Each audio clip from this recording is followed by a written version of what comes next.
En la sesión de hoy vamos a tratar el método iterativo de punto fijo. Denominamos el método iterativo de punto fijo dado una función continua en un intervalo a/b, teniendo en cuenta de que se busca la solución a la ecuación f de x igual a 0.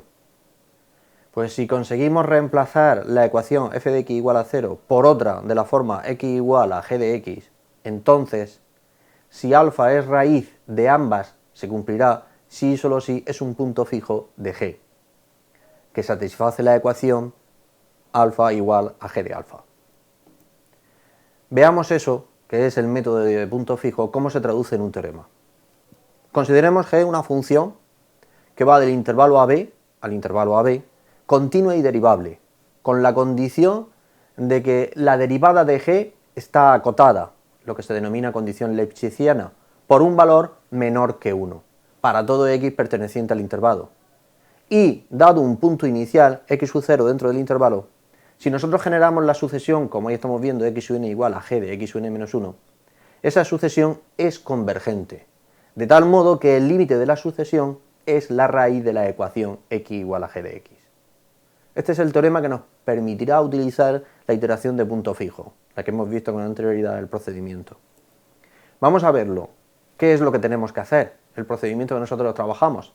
Dada una función, f de x igual a 0, dada una función que se plantea como una ecuación, nosotros tenemos que buscar que esa ecuación se transforme en una ecuación tipo x igual a g de x. Si conseguimos que la g cumpla, verifique el teorema de punto fijo, entonces la iteración nos va a llevar a la solución que vamos buscando.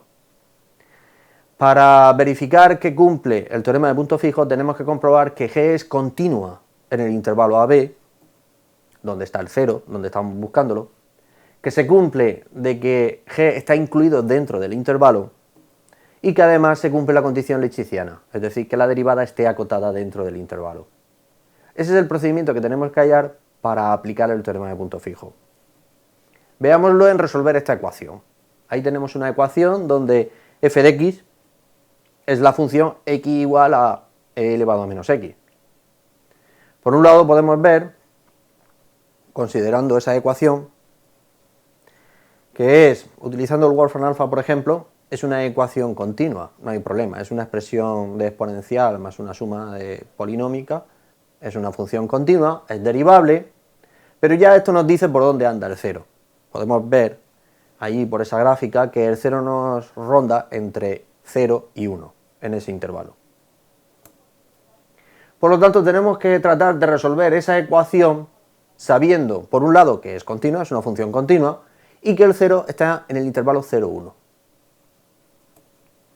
Vale, lo primero que hacemos es transformar la ecuación de partida en una expresión donde aparezca x igual a g de x. En este caso, la expresión es sencilla. Simplemente pasamos al otro lado y vemos x igual a e elevado a menos x. La función a considerar ahora, nuestra g, es e elevado a menos x. Ahora lo que tenemos que ver es que g cumple las condiciones del teorema de punto fijo. Primera condición, que g es continua, en el intervalo 0, 1, que es donde sabemos que está el 0. No hay problema, esa es la función exponencial, g es continua, no tenemos problema, es continua y derivable.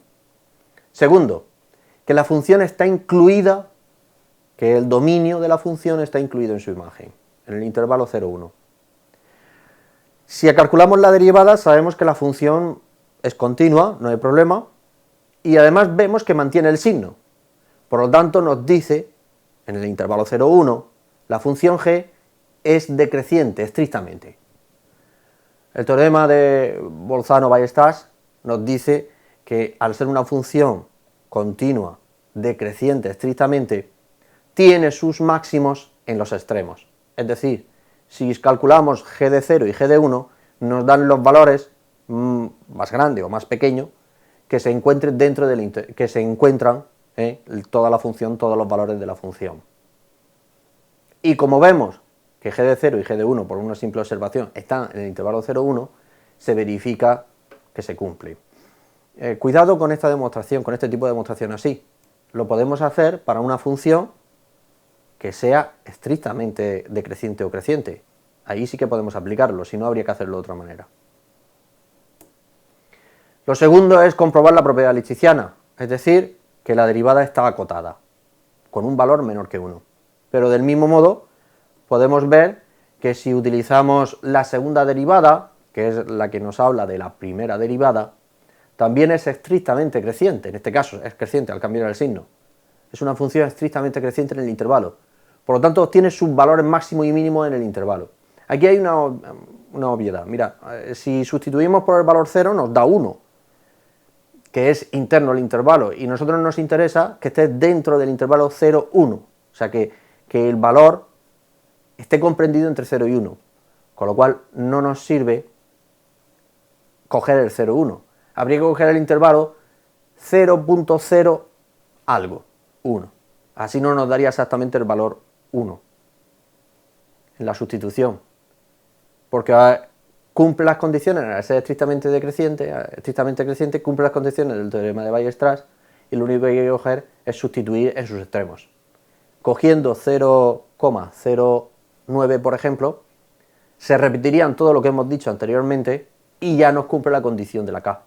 Podemos ver que sustituyendo el valor de 0,09 nos da un valor de k, nos da un valor elegido para k, por ejemplo, 0,92. Es más pequeño que 1, con lo cual cumple las condiciones de la condición lipschitziana de la función en el intervalo. Acabamos de probar que se verifican cada una de las condiciones que hemos establecido para la función en el teorema de punto fijo. Solo nos resta aplicarlo.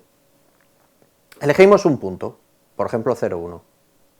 Como he dicho anteriormente, un punto dentro del intervalo. Hemos acotado el intervalo, en vez de ser de 0 a 1, de 0,09 para que tenga la propiedad lipschitziana. Elegimos el 1.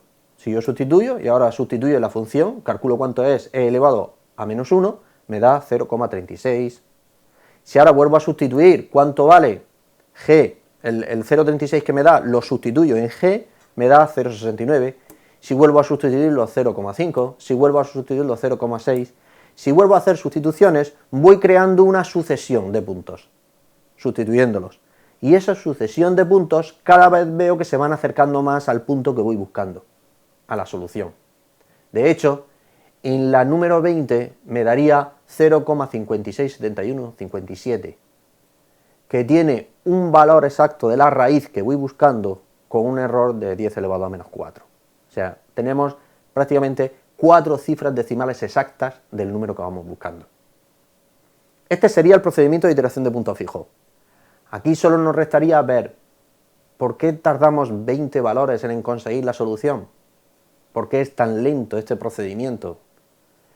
Eso lo estudiaremos en otro momento, pero ya os adelanto que el que sea tan tarde encontrar la solución se debe a que el valor de la k que hemos hallado es muy alto.